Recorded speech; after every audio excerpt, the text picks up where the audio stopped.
Jesus verkündigte das Reich Gottes und gekommen ist die Kirche. Der jüdische Prophet, der die Wiederherstellung des Königreichs Israel erhofft und von den Römern gekreuzigt wird, hat mit dem Christus der apostolischen römisch-katholischen Kirche nur noch wenig gemein. Doch schauen wir zunächst zurück. Nach seinem Tode wird Jesus von seinen Jüngern für auferstanden erklärt. Diese haben nicht die Absicht, eine neue Religion zu gründen. Sie sind vielmehr Juden, die das Ende der Zeit, die Apokalypse, erwarten. Die Wiederkunft ihres Messias in der Herrlichkeit des gestorbenen, aber dennoch lebendigen Christus. Dies ist auch die Hoffnung des Johannes von Patmos, der das Buch der Apokalypse geschrieben hat. Révélation de Jésus-Christ. Dieu la lui donna pour montrer à ses serviteurs ce qui doit arriver bientôt. Il la fit connaître en envoyant son ange à Jean son serviteur, lequel a attesté comme parole de Dieu et témoignage de Jésus-Christ tout ce qu'il a vu. Heureux celui qui la lit, et ceux qui écoutent les paroles de la prophétie, et gardent ce qui s'y trouve écrit, car le temps est proche. Alors le texte commence par le mot Révélation. Der Text beginnt mit dem Wort Offenbarung, was auf Griechisch Apokalypsis heißt. Apokalypsis Jesu Christou. Ce qui est très étonnant, c'est que ce que nous appelons aujourd'hui l'Apocalypse, c'est un événement catastrophique. Es ist schon sehr erstaunlich, dass wir heute mit Apokalypse eine Katastrophe, ein dunkles, rätselhaftes Ereignis, ein zerstörerisches und gewaltsames Weltenende bezeichnen. Auf Griechisch bedeutet dieses Wort aber weder zerstörerisches und noch weniger rätselhaftes Ereignis. Im Gegenteil. Das griechische Wort Apokalypsis kommt von Apo und Kalypto. Apo bedeutet fern von und Kalypto entschleiert. Kalypse, das ist der Schleier. Kalypse, c'est le voile. Donc apokalypto, c'est dévoiler, retirer le voile, rendre clair ce qui est obscur. Apokalypto heißt also entschleiern, klar erscheinen lassen, was dunkel ist. Diese Bedeutung hat sich erstaunlicherweise mit der Zeit genau umgekehrt. Wenn der Verfasser nun sein Buch mit dem Wort Entschleierung beginnen lässt, sagt er so viel wie: Ich, Johannes von Patmos, werde enthüllen, was verborgen ist, erhellen, was dunkel ist und euch die Geheimnisse der Bestimmung dieser Welt offenbaren.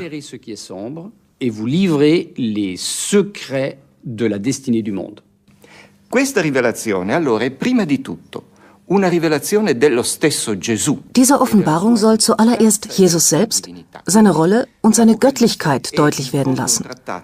Im Grunde ist die Apokalypse eine christologische Abhandlung, die Ende des 1. Jahrhunderts von einem Juden verfasst wurde, einem Anhänger Jesu. Dieser drückt in seinen geistigen und kulturellen Kategorien seinen Glauben an den auferstandenen, lebendigen Jesus Christus und dessen baldige Wiederkunft aus. E proprio su questo ritorno lui insiste dicendo che avverrà presto. E questo c'è 2 volte.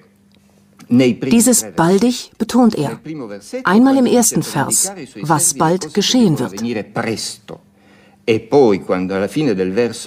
Und im dritten, die Zeit ist nahe. Diese zeitliche Nähe des Endes ist in unserer Apokalypse ganz wesentlich. Un elemento fondamentale nella nostra Apocalisse. The closing words of the book of Revelation are these. The one who testifies to these things says, surely I am coming soon. Die Offenbarung endet mit den Worten: Es spricht die Wahrheit, wer solches bezeugt. Ja, ich komme bald. Amen. Ja, komm, Herr Jesu. Die Offenbarung des Johannes schließt also mit einer Verheißung und mit einem Gebet. Mit der Verheißung Jesu an Johannes, er werde bald kommen, und dem Gebet: Komm, Herr Jesus. Is remarkable because it's the same prayer that is one of the very few things we know that the first Christians who spoke Aramaic. Dieses Gebet ist bemerkenswert, denn es wurde schon von den ersten Christen gebetet, auf Aramäisch. Der Apostel Paulus überliefert es auch auf Aramäisch, Maranatha, obwohl er es in griechischer Schrift schreibt und sich an griechisch sprechende Christen wendet. So Greek-speaking Christians who knew no Aramaic Er ging also davon aus, dass diese das Gebet in seinem Wortlaut bereits kannten, sicher weil es höchst wichtig für sie war.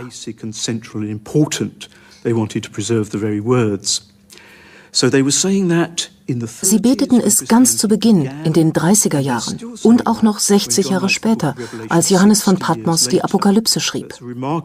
Diese Kontinuität ist bemerkenswert.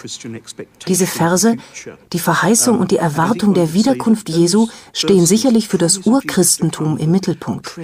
In diesem Sinne ist die Apokalypse kein so sonderbares Buch. Es drückt für die damaligen Christen aus, was sie immerzu beteten. Komm, Herr Jesus. It's interpreting for those Christians what they prayed all the time, Lord Jesus, come. Nai erchomai tachy. Ja, ich komme bald. Erchu Kyrie, Jesu, komm, Herr Jesus. Mit diesen beiden Worten beschreiben die frühen Christen nach meiner Meinung ihre Einstellung gegenüber der gesamten Geschichte der Welt. Sie leben in der frühen Zeit, im 1. Jahrhundert, wirklich in der Erwartung, dass die Welt zu Ende geht. Und zwar so, dass man es erleben wird. Ich komme bald. Und die Antwort ist, komm. Diese Erwartung geht zu Ende im Laufe des 1. und dann des 2. Jahrhunderts. Aber es bleibt die Vorstellung der gesamten antiken Christen, dass sie in der letzten Phase der Weltgeschichte leben. Ich glaube, das ist eine uns sehr fremde Vorstellung, weil wir eine unendliche Zeit im Kopf haben mit Millionen von Jahren. Die frühen Christen denken, dass die Weltgeschichte einige tausend Jahre währt seit Erschaffung der Welt und seit Abraham und Mose und dass sie jetzt nach Jesus in der letzten Phase der Weltgeschichte leben. Diese Vorstellung hat die Mentalität des frühen Christentums zutiefst geprägt und auf vielen Gebieten Auswirkungen gehabt.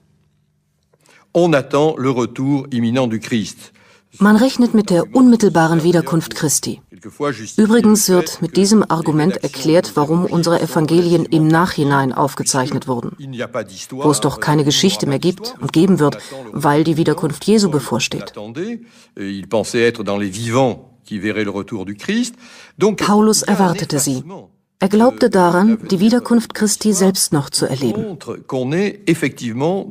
Die Zukunft wird also aufgehoben, was von einer wirklich endzeitlichen Stimmung zeugt. Einer der Erwartung und der Hoffnung, aber begrenzt, ein wenig verkürzt, denn bald wird ja der Herr wiederkehren.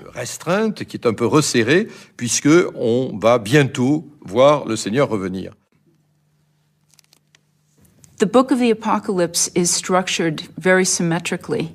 The beginning of the book opens with a prophecy that Jesus is coming very soon. Das Buch der Apokalypse ist sehr symmetrisch aufgebaut.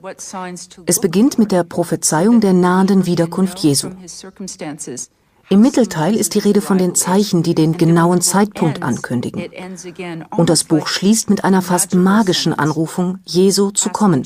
Anfang und Ende kündigen also genau das an, was der Leser erhofft.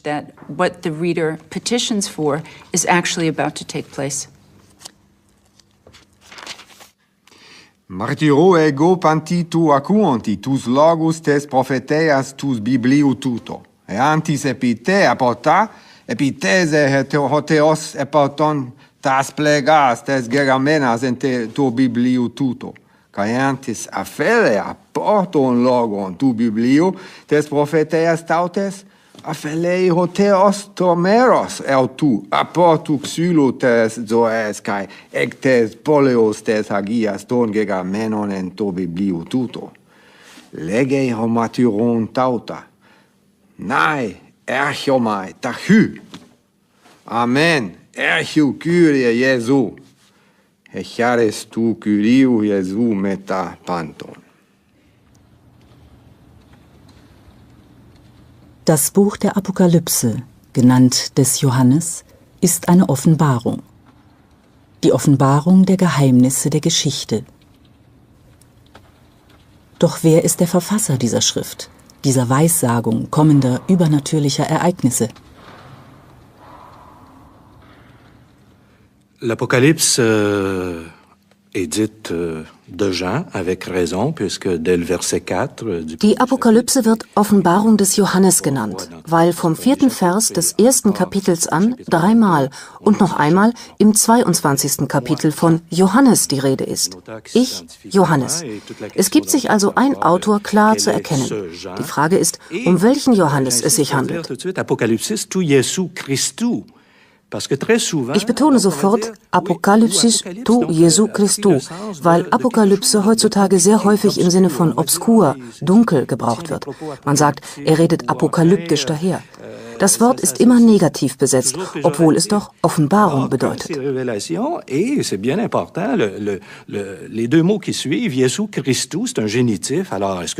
Die beiden folgenden Worte, Jesu Christu, das ist ein Genitiv. Genitivus objectivus oder subjektivus.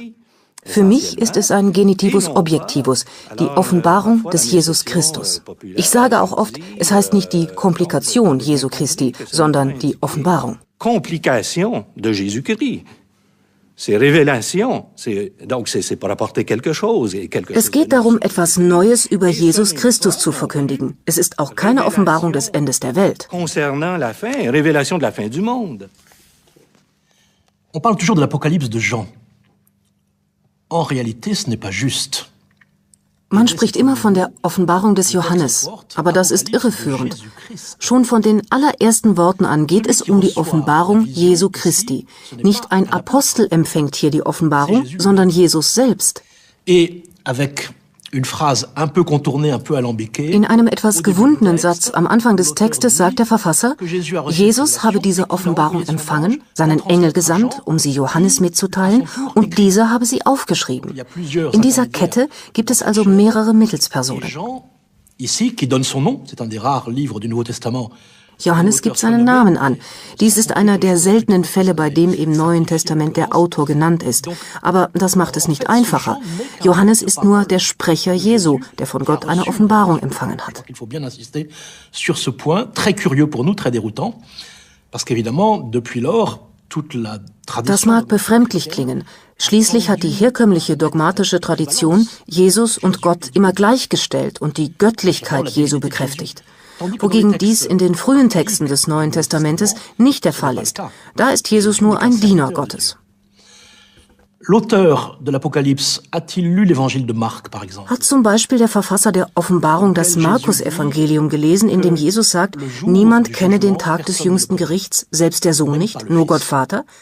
Und dass es deshalb sinnlos sei, über einen Zeitpunkt zu spekulieren? Vielleicht. In jedem Falle vertritt er mehr oder weniger die gleiche theologische Auffassung. Dass Jesus, ich wollte fast sagen, wie den Aposteln, wie den Propheten, von Gott eine Offenbarung zuteil geworden ist. Comme le sont les apôtres, comme le sont les prophètes, bénéficiaires d'une révélation divine.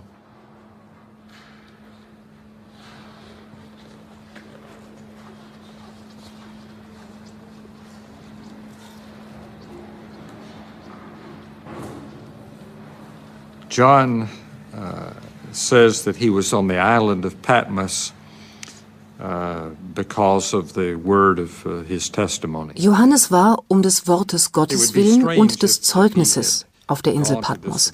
Es wäre nun seltsam gewesen, wenn er sich freiwillig zum Predigen auf diese fast menschenleere Insel zurückgezogen hätte. Rather desolate island. So it's most likely that John was arrested and banished, exiled to Patmos. Wahrscheinlicher ist, dass er verhaftet und dorthin verbannt wurde. Zudem schreibt er an eine Gemeinde, zeichnet als euer Bruder, ist also seinen Adressaten bekannt. He is a leader, a preacher, I think a Er prophet. ist eine führende Gestalt, ein Prediger, ein Prophet dieser Gemeinde und steht sicher im Austausch mit anderen christlichen oder religiösen Führern. Leaders or other religious leaders, but the writer knows Jewish background, knows the Jewish scriptures. Dieser Verfasser ist mit dem jüdischen Umfeld vertraut, mit den jüdischen Schriften, der apokalyptischen Literatur und ihren Konventionen.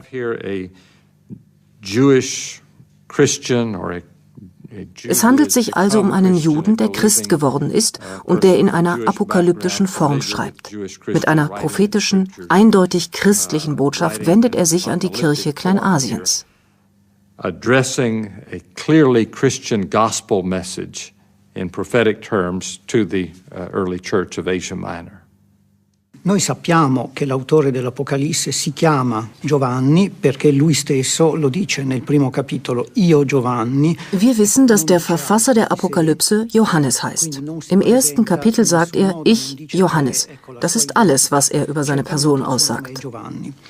Allora noi sappiamo che la tradizione della Chiesa lo ha identificato con Giovanni, lo ha identificato in realtà con due Die kirchliche Überlieferung hat ihn mit zwei verschiedenen Personen gleichgesetzt. Erstens mit Johannes, dem Jünger Jesu, einem der 12 Apostel, Sohn des Zebedäus, und zweitens mit dem Lieblingsjünger Jesu, dem des 4. Evangeliums und der Johannesbriefe. Il personaggio di riferimento del quarto Vangelo e anche delle lettere che chiamiamo lettere di Giovanni.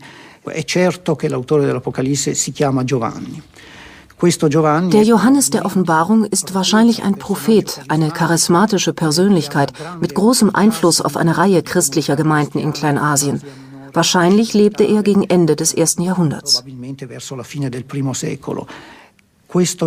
Dieser Johannes gehört vielleicht, aber das ist eher unwahrscheinlich, den gleichen theologischen Kreisen an wie die, in denen das 4. Evangelium und die 3 Briefe des Johannes entstanden.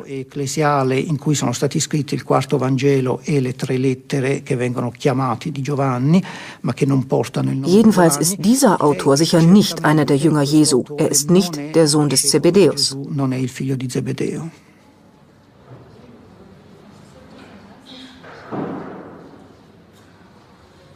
Der Verfasser der Offenbarung hatte Jesus also nicht selbst gekannt. Er gehörte auch nicht zu seinen Aposteln. Ebenso wenig ist er der Verfasser des Johannesevangeliums oder der Briefe, die Johannes dem Älteren zugeschrieben werden. Er ist ein 4. Johannes, ein Prophet, der in der apokalyptischen Tradition Israels steht. Aber ist nun die Offenbarung des Johannes das Werk eines jüdischen Propheten oder das Buch eines Christen? La questione se l'Apocalisse sia un libro giudaico o cristiano probabilmente è una questione posta male fin dall'inizio. Die Frage, ist die Apokalypse ein jüdisches oder ein christliches Buch, ist wohl schon im Ansatz falsch. Ihr Verfasser, Johannes, betrachtet sich eindeutig als Juden, als jüdischen Anhänger Jesu. Das Adjektiv christlich kommt im Text nie vor.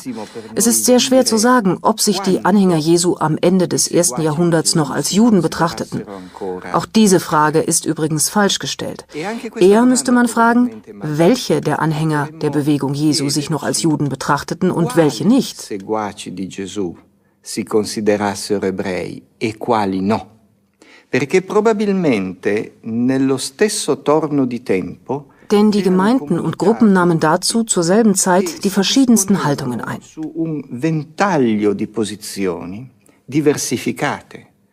Die einen blieben jüdisch, behielten Beschneidung, rituelle Waschungen, Speise- und Sexualvorschriften bei, wogegen andere, paulinische, dem Apostel Paulus folgend, oder ultrapaulinische, anti-jüdisch waren. Anti-jüdisch in dem Sinne, dass sie den Riten, die von denen praktiziert wurden, die sich als Juden verstanden, keinen Wert mehr beimaßen. Qualsiasi validità alle osservanze, così come erano continuate da quelli che si consideravano ebrei. The book of Revelation, however, is remarkably silent about the Jews. Die Offenbarung schweigt sich zum Thema Juden bemerkenswert aus. Es gibt nur 2 Anspielungen auf Juden, beide in den Sendschreiben an die Gemeinden, die möglicherweise nachträglich hinzugefügt wurden. Revelation chapter 2 verse 9, where it says, im Kapitel 2, Vers 9 heißt es im Brief an die Gemeinde zu Smyrna, even though you are rich, I know the slander on the part of those who say they are Jews and are not, but are of a synagogue of Satan. So the Jews are spoken of here, but there's not a direct polemic against the Jews. Hier ist zwar von Juden die Rede, aber es wird nicht gegen die Juden oder die jüdische Religion polemisiert. Johannes wendet sich gegen die, die sich nur als Juden ausgeben und gegen deren Verleumdungen. and he opposes them because of their slander. Dans les messages aux églises, on est quand même Jean a des propos très très forts, très violents pour dire que ce sont des faux Juifs. In den Sendbriefen an die Gemeinden belegt Johannes die falschen Juden mit sehr heftigen Worten. Stellt sich nun also die Frage nach den wahren, den richtigen Juden. Johannes sieht sich selbst natürlich als wahren Juden an und die anderen nicht. So klingt es jedenfalls durch.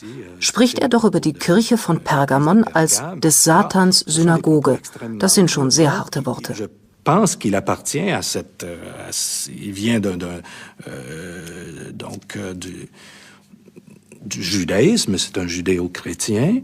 Ich denke, Johannes kommt vom Judentum her. Er ist ein Judenchrist, der unter dem Eindruck des allmählichen Bruchs zwischen Juden und Christen nach der Zerstörung des Tempels steht. Ich wage sogar zu sagen, davon frustriert ist. Destruction du temple, la rupture progressive qui s'est faite par rapport au judaïsme et qui semble lui-même... Im Übrigen scheint er selbst zu diesem Bruch beigetragen zu haben, denn seine Worte sind sehr harsch. Und das ist eine Frage, die mich an der Offenbarung doch irritiert. Wie kann der Schreiber so hart sein, wo ihm doch so vieles vom Judentum überkommen ist und er diesem so vieles zu verdanken hat?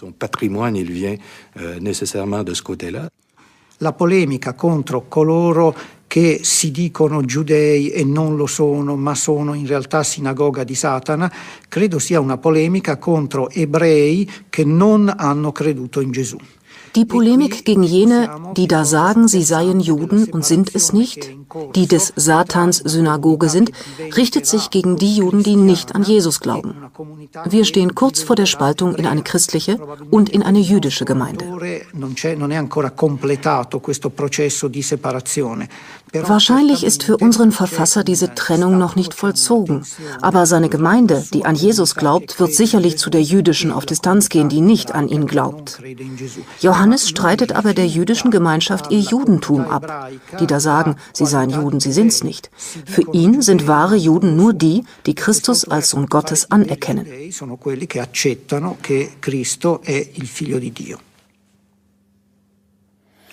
Alors, une hypothèse serait que nous avons affaire à une querelle interne au judaïsme. Eine Hypothese wäre, es handelt sich um eine Auseinandersetzung innerhalb des Judentums, um einen Streit zwischen sektiererischen christlichen Gruppen, bestimmten Synagogen also, an die sich Johannes von Patmos wendet, und anderen Synagogen Kleinasiens. Darauf deutet auch der Ausdruck des Satans Synagoge hin. Er ist unerhört heftig. Mais si vous lisez les écrits de Qumran, aber nehmen Sie die Qumran-Rollen, die Schriftrollen vom Toten Meer, die gegen Mitte des 1. Jahrhunderts entstanden sind.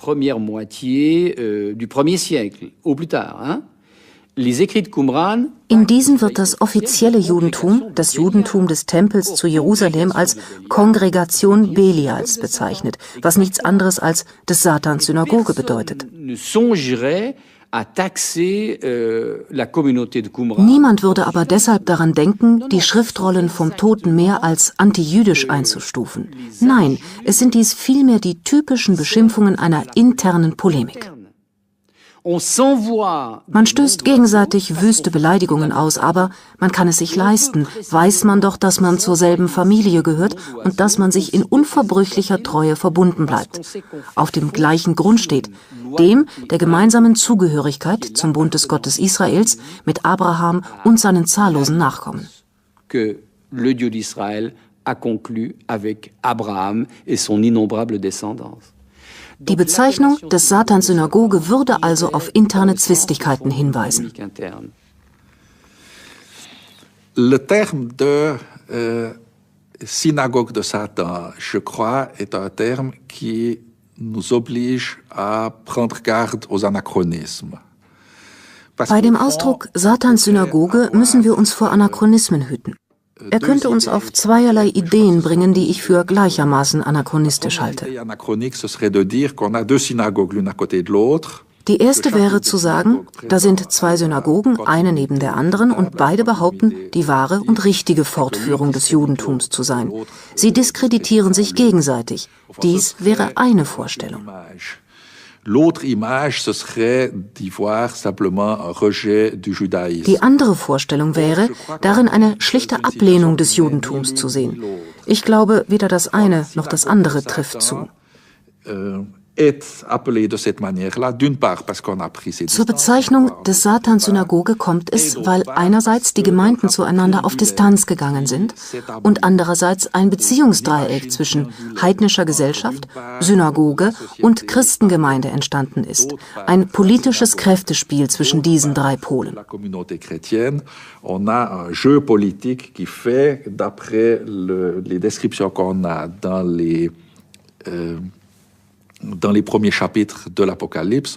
Und wie man der Beschreibung des Propheten aus dem ersten Kapitel der Offenbarung entnehmen kann, führt dies bei den Christen zu einem Gefühl der Bedrohung. Die christliche Gemeinde fühlt sich bedroht durch die Synagoge selbst, durch deren Beziehungen zu ihrer Umgebung als auch zur hellenistischen Welt. A mio parere, Giovanni vede il rischio dell'assimilazione delle giovani comunità di seguaci di Gesù al mondo circostante. Johannes von Patmos sah das Risiko der Assimilierung, des Aufgehens der jungen Gemeinde der Anhänger Jesu in der sie umgebenden Welt, insbesondere in Kleinasien, wo er mindestens 7 Gemeinden kannte. Diesen sandte er die 7 Sendbriefe aus dem Anfangsteil der Offenbarung. Sie könnten sich kompromittieren durch Anpassung an die heidnische Umwelt oder an das örtliche Judentum, welches sich in den Augen des Johannes, so sehe ich es jedenfalls, gewissermaßen an die Heiden verkauft hatte. D'altro canto abbiamo anche dei riscontri epigrafici di una Alte Inschriften zeugen tatsächlich von einem Zusammenleben von Juden und Heiden in gegenseitiger Toleranz. Da gab es die Gottesfürchtigen, heidnische Sympathisanten des Judentums, die Synagogen finanzierten, wie die Synagoge von Smyrna in Kleinasien.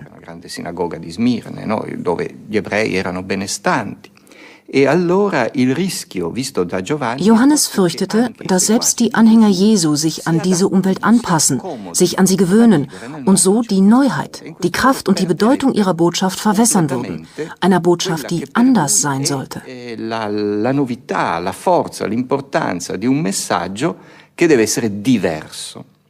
Ja, es gibt vor Ort Konkurrenzen zwischen Synagoge und Christen in diesen Gemeinden. Die Christengemeinden in Ephesus etwa sind bereits unabhängig von der Synagoge, schon längst.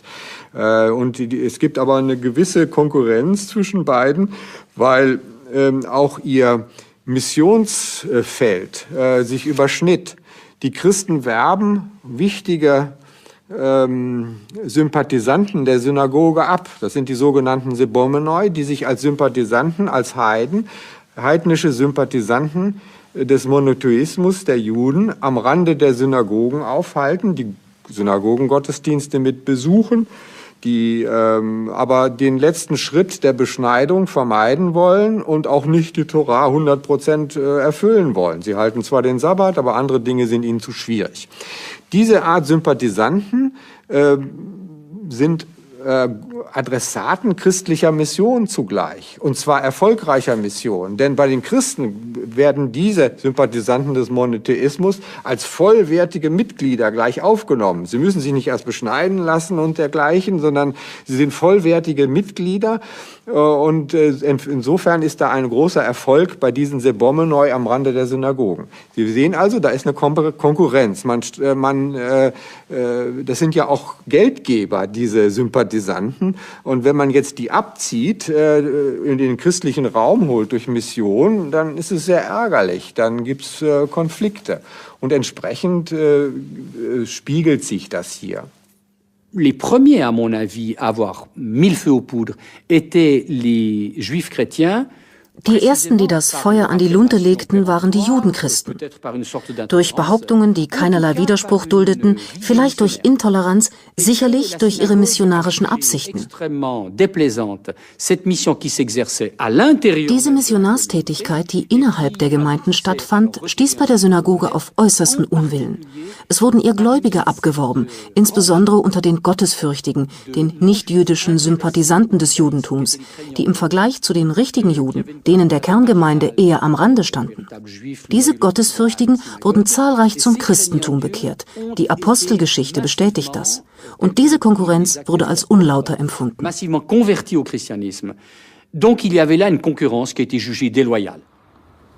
Die Heiligen Schriften der Christen sind heute alle in einem einzigen Buch enthalten, dem Neuen Testament. Seine Kanonisierung und die kirchliche Überlieferung haben den Eindruck entstehen lassen, es spräche mit einer Stimme. Doch das ist ein Trugschluss. In Wirklichkeit enthält dieses Buch die Erinnerung an Auseinandersetzungen, Auslegungsstreitigkeiten und theologische Rivalitäten zwischen unterschiedlichen christlichen Strömungen. In der Apokalypse, die das Neue Testament abschließt, kaschieren die Attacken gegen des Satans Synagoge einen Konflikt, der weitaus verborgener ist, als es scheinen mag. The synagogue of Satan is a phrase that jumps out at us from the Apocalypse of John. Dieser Ausdruck Synagoge des Satans springt uns aus der Offenbarung des Johannes entgegen. Und die Frage ist natürlich, wer sind diese Juden, die da sagen, sie seien Juden und die in Wirklichkeit einer Gemeinde des Teufels angehören? Das Wort Synagoge lässt ja sofort an eine jüdische Institution denken, aber im Altertum bedeutete es zunächst einfach nur Zusammenkunft.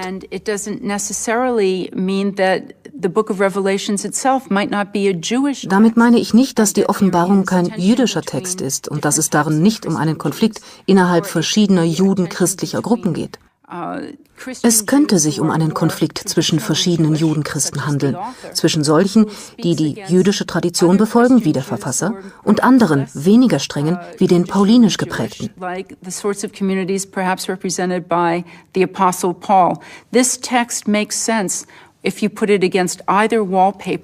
Je nachdem, welches Raster Sie anlegen, das judenchristliche oder das heidenchristliche, ergibt dieser Text einen anderen Sinn. Es ist unmöglich festzustellen, wann das Bewusstsein darüber verloren ging, dass die Christen einmal Juden waren. Von christlicher Seite wird dies als eine Beschimpfung der jüdischen Gemeinde angesehen, aber es ist unmöglich zu wissen, ob es ursprünglich so gemeint war. When the author speaks of the synagogue of Satan, he probably doesn't allude to any group but those newly recruited Christians, newly converted and newly recruited Christians by Paul. Wenn der Verfasser von des Satans Synagoge spricht, dann meint er damit wahrscheinlich nicht eine bestimmte Gemeinde, sondern die neu aufgenommenen, von Apostel Paulus frisch bekehrten Christen. Er hat diese von Paulus geschaffene Bewegung im Auge. Der Verfasser, ein jüdischer Anhänger Jesu, ist empört über diejenigen, die seine Vorstellung von Jesus pervertieren. The idea about Jesus for all those Jews, Paul's conceptions were quite revolting, not only revolutionary, but revolting.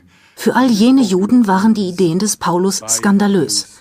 Nicht revolutionär, sondern skandalös. Und mit denen, die in des Satans Synagoge gehen, meint er wahrscheinlich die Metuentes oder Phubumenoi. Diese Ausdrücke bezeichnen nicht-jüdische Sympathisanten, Nichtgläubige, die auf der Suche nach einer neuen Religion sind und im Begriff, Juden zu werden. In the course of becoming Jews, it's amongst those that Paul mostly worked. And insbesondere diesen wandte sich Paulus zu. Man kann sogar sagen, er verführte sie, und statt zu Juden wurden sie nun zu Christen. Gegen diese Heiden wendet sich der Johannes der Offenbarung. And it is against those people, most of them were indeed Gentiles en route to become Jews and then decided to become Christians.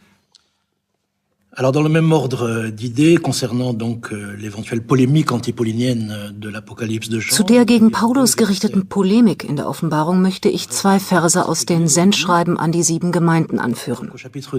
Am Anfang, Kapitel 2, Vers 2, ist die Rede von denen, die sich anmaßen, Apostel zu sein. Du hast sie als Lügner entlarvt. Und in Vers 9 von denen, die vorgeben, Juden zu sein, die aber in Wirklichkeit eine Synagoge des Satans sind. Im Galaterbrief, wie in seinen übrigen echten Briefen, nimmt Paulus in der Tat apostolische Autorität für sich in Anspruch. Sollte nicht eher getroffen werden mit, die da sagen, sie seien Apostel und sind's nicht? Paulus erklärt im Galaterbrief auch, das wahre Israel sei nicht das, was man dafür hält, sondern die Kirche Christi sei es. Die da sagen, sie seien Juden und sind's nicht, das ist sicher eine spitze und gleichzeitig sehr verhaltene Polemik gegen diese heidenchristliche Strömung, die Paulus verkörpert. For John of Patmos, if you cleave to purity, Jesus will come back. Befolgt man die Reinheitsgebote, so Johannes von Patmos, dann wird Jesus wiederkehren. Dieses Argument kommt in der Polemik gegen die vorgeben, Juden zu sein, aber in Wirklichkeit des Satans Synagoge sind, noch stärker zum Ausdruck. In the history of scholarship, people have assumed that these would be actually Jews, that John of Patmos is wrong. In der Exegese wurde von manchen Forschern angenommen, dass damit Juden gemeint wären und dass Johannes von Patmos Unrecht hätte. Viel einleuchtender erscheint es, dass mit denen, die von sich behaupten, Juden zu sein, frühere Heiden gemeint sind, wie die Gottesfürchtigen, die sich nun als eine Art Juden verstehen und die Paulus zum Christentum bekehren will. Johannes sagt, nein, ihr seid keine Juden, ihr seid des Satans Synagoge, Pseudojuden, eine Pseudosynagoge. Für ihn ist da eine sehr scharfe Trennlinie. Entweder man befolgt die jüdischen Reinheitsgebote, gehört zu den Erben der Verheißung und kann der Offenbarung Christi im Himmel teilhaftig werden, oder man ist draußen mit den Hunden und treibt Unzucht. Dort aber steht für ihn Paulus und seine Gemeinschaft.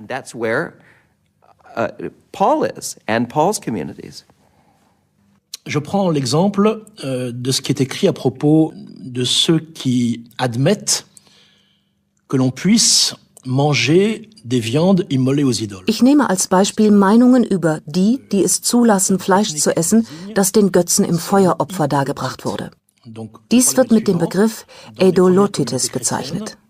Das Problem war folgendes. In den urchristlichen Gemeinden des 1. Jahrhunderts kaufte man Fleisch auf dem Markt. Es gab keine besonders große Rückverfolgbarkeit, wie man heute sagen würde. Und oft kam das Fleisch aus heidnischen Tempeln, entstammte also heidnischen Schlachtopfern. Produite par des animaux qui avaient été sacrifiés dans des temples d'idoles. Un Juif s'abstenait rigoureusement d'acheter ces viandes. Ein Jude hätte solches Fleisch niemals gekauft. Es war nicht koscher. Kauf und Verzehr von den Götzen geweihtem Fleisch machte einen fast selbst zum Götzendiener. Quelle attitude va prendre la communauté chrétienne? Welche Haltung nimmt nun die christliche Gemeinde hierzu ein? Wir wissen es aus der Apostelgeschichte, Kapitel 15, vom berühmten Apostelkonzil in Jerusalem.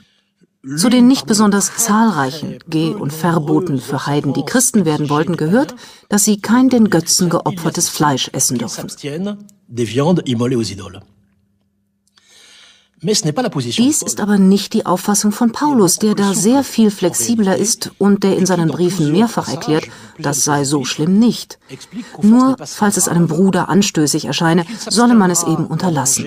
Störe es aber niemanden, gäbe es keinen Grund darauf zu verzichten. Voilà un exemple d'une position paulinienne assez divergente de la position. Hier weicht Paulus von der offiziellen Position ab, die Lukas überliefert hat. Die Offenbarung des Johannes stellt sich gegen Paulus. Es sei verboten, solches Fleisch zu essen und eine schwere Häresie, dies zuzulassen. Johannes nennt keinen Namen. Er sagt nur so viel wie, ihr wisst ja, wer gemeint ist. Il ne nomme personne, mais, comme dit l'autre, suivez mon regard. It is an anti-Pauline tract, which is a quite interesting. Es handelt sich um ein antipaulinisches Traktat. Das ist ein interessantes Phänomen. Es zeigt, dass unser Neues Testament da 2 sehr unterschiedliche Standpunkte vertritt. So wie die Offenbarung immer gelesen wurde, enthielt sie aber keinen Gegensatz zu den Paulusbriefen. Warum? Das liegt in der Natur des Kanons, in der Natur von heiligen Schriften. Alle Texte müssen vereinbar sein. Die neutestamentarischen Forscher wissen, dass dies häufig nicht der Fall ist. Aber wenn man die Offenbarung von vornherein als Teil des Kanons liest, dann erkennt man nicht, inwieweit sie nicht mit ihm übereinstimmt. Il y a une dissension dès l'origine entre deux courants très nettement repérables, les judéo-chrétiens et les pagano-chrétiens. Es gibt von Anfang an einen Zwist zwischen zwei klar erkennbaren Strömungen, den Judenchristen und den Heidenchristen. Und es blüht ein ganzes Schrifttum auf, das mehr oder weniger direkt auf diesen beiden Ausrichtungen beruht, auch zeitlich. Unter dem Eindruck geschichtlicher Ereignisse komplizieren sich die Dinge dann und neue Tendenzen, neue Auffassungen kommen hinzu. Ce qui est étonnant, c'est que on ait fait un canon avec tout cela. Erstaunlich ist, dass man aus alledem einen Kanon macht, dass man die am stärksten heidenchristlich und die am stärksten judenchristlich geprägten Schriften genommen hat. Grob gesagt, die des Paulus und die des Jakobus, um daraus ein einziges Buch zu machen. Denn bei näherem Hinsehen weist diese Textsammlung doch erhebliche Spannungen auf. Merkwürdig ist dabei, dass die heidenchristlichen Schriften nicht zu den spätesten gehören und dass die judenchristlichen nicht zu den ältesten gehören. Im Gegenteil. Der erste, der in unserem heutigen Neuen Testament schreibt, ist Paulus. Er schafft heidenchristliche Vorgaben. Daraufhin kommt es zu einer regelrechten judenchristlichen Reaktion gegen Paulus in Schriften, die auch zum heutigen Neuen Testament gehören. Unter diesen ist die Offenbarung des Johannes. Während die zum Christentum bekehrten Heiden, die Heidenchristen, immer zahlreicher werden und sich dem Judentum entfremden, treten die Judenchristen, die Israel und Jesus von Nazareth treu bleiben, immer weiter in den Hintergrund. Ihre Spur wird fast völlig aus dem Neuen Testament verschwinden. Mit Ausnahme der Offenbarung des Johannes. Die Zerstörung des Tempels zu Jerusalem im Jahre 70 war ein Wendepunkt in der Geschichte des Judentums. Ebenso bedeutsam war sie für die Anfänge des Christentums.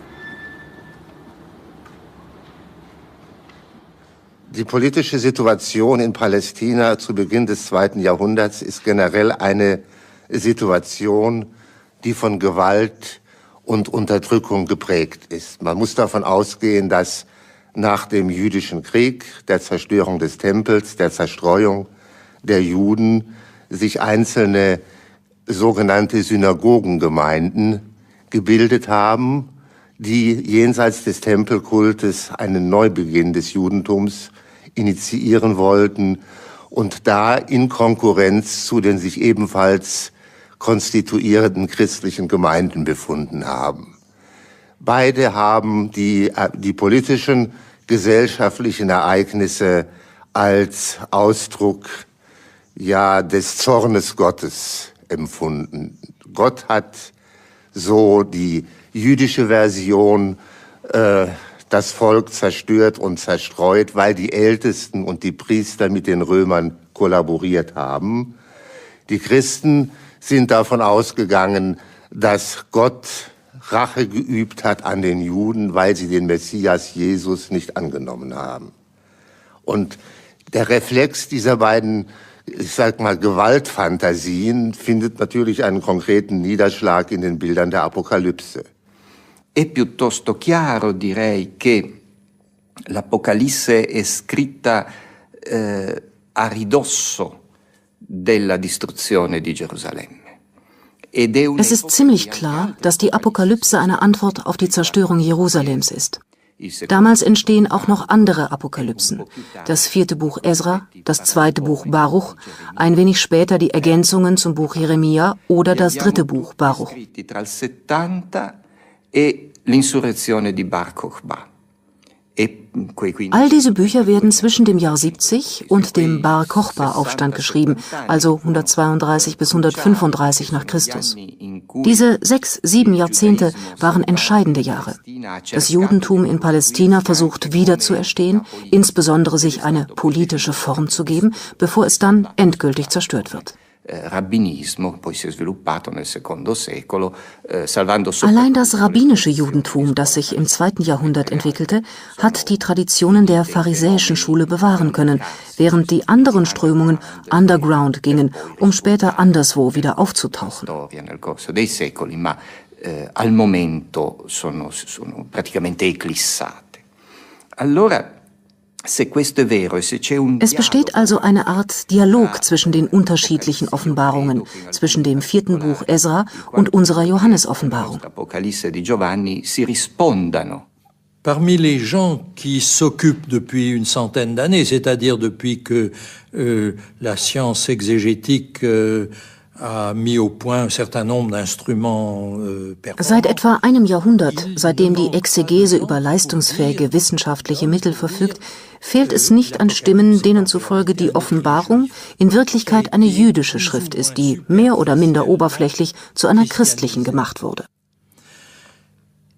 Und es stimmt, dass man beim Vergleich der Offenbarung mit Schriften, die etwa zur gleichen Zeit entstanden sind, auf Texte stößt, die in ihrer Form der Apokalypse sehr ähneln. Du judaïsme, on trouve des livres qui formellement se rapprochent fortement de l'Apocalypse. Mais d'ailleurs déjà à la fin de l'Ancien Testament, dans le livre de Daniel. Aber schon am Ende des Alten Testaments im Buch Daniel gibt es eine Apokalypse mit allen ihren Merkmalen, Prophezeiungen, geschichtlichen Entschlüsselungen, fantastischen Bildern und so weiter.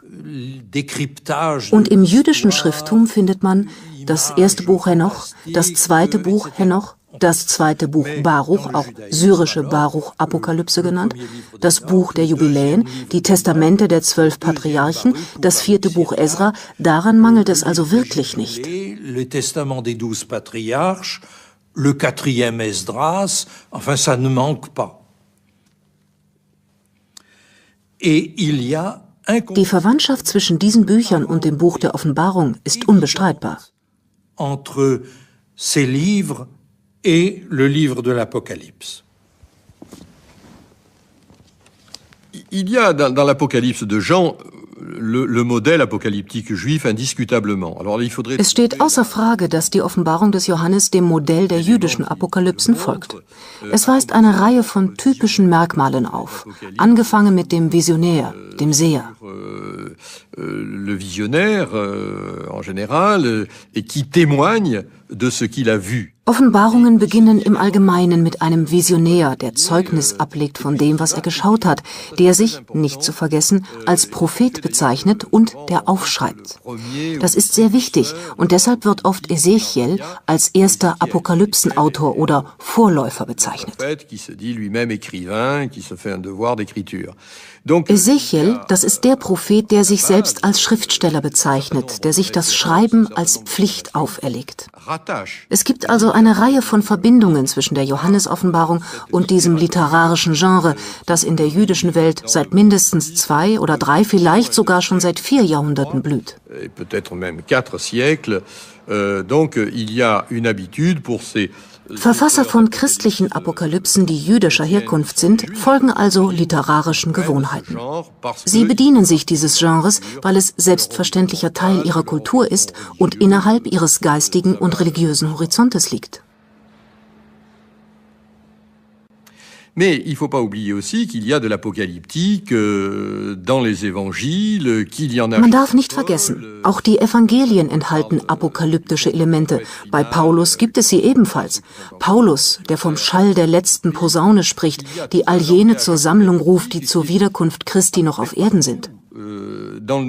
Diese apokalyptische Sprache findet man durch das ganze Neue Testament hindurch, wie im Übrigen auch in allen jüdischen Schriften aus dieser Zeit, und das seit mindestens 2 Jahrhunderten. Il y a une sorte d'ambiance apocalyptique. In der jüdischen Welt herrscht eine apokalyptische Grundstimmung, und das Christentum, das in ihr wächst und aus ihr erwächst, kann ja davon nur mitgeprägt sein. Das Neue Testament enthält zwar nur ein Buch der Apokalypse, aber dafür enthält es Apokalyptisches fast überall. Il n'y a qu'un livre de l'Apocalypse, mais il y a de l'apocalyptique à peu près partout. Il y a aussi, et ce n'est pas mince, le fait de récupérer chrétiennement ce genre littéraire proprement juif qu'est l'apokalyptique. Die christliche Übernahme dieser spezifisch jüdischen Literaturgattung Apokalypse ist alles andere als banal. Es vollzieht sich sozusagen eine Christianisierung der jüdischen Apokalyptik, die in den uns bekannten Schriften häufig mit epochalem Unglück und der Wiederkunft des Messias spekuliert. Das ist die Hauptsorge der apokalyptischen Literatur. Wann werden wir endlich von all unserem Unglück befreit? Wann wird uns Gott endlich den charismatischen Mann schicken, der das Reich Israel wiederherstellt? Die Offenbarung des Johannes gibt darauf in gewisser Weise eine Antwort, in der gleichen Sprache. Sie sagt, was alle Welt erhoffte, ist geschehen. Jesus ist der Messias Israels. Für die Christen, ob jüdischer oder heidnischer Herkunft, ist Jesus also der Messias Israels. Christus, der bald wiederkehren und sein Reich auf Erden errichten wird. Und Johannes von Patmos empört sich gegen all jene, die an Jesu Wiederkunft zweifeln und das Kommen des Gottesreiches verzögern. Die schlechten Christen, die falschen Juden, aber auch die gottlosen Heiden, Rom, der Kaiser, der Antichrist und das apokalyptische Tier.